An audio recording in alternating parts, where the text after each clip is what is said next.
काय संतोष मुदळ. तलवार तर सगळ्यांच्या हातात होती, ताकद तर सगळ्यांच्या मनगटात होती, पण स्वराज्य स्थापनेची इच्छा फक्त माझ्या शूरांच्या रक्तात होती. महाराजांची कीर्ती बेभान, भल्या भल्यानं फुटला घाम. याला कोण घातिले सना, दरबारी पुसतो बेगम.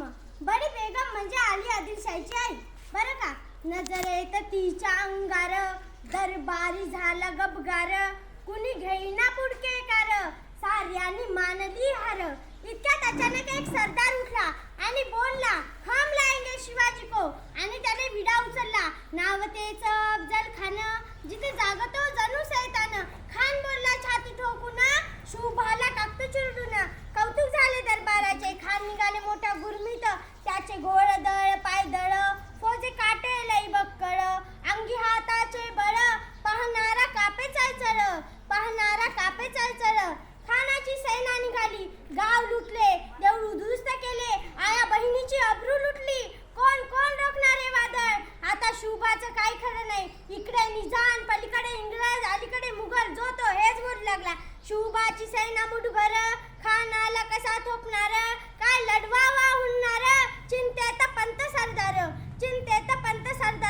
अशा वाघिणीचा तो छावा,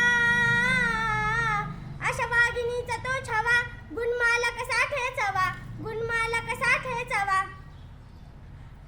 डोक्यात गुणी माकावा, भेटीचा धडा सांगावा.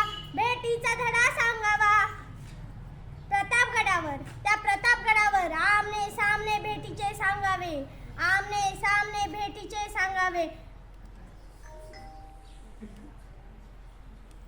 हसत कबूल केले.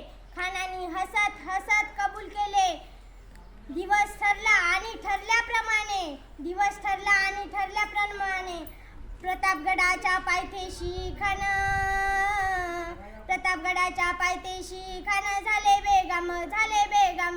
जान शिवाजीची शिवाजी राजाच्या करामतीची.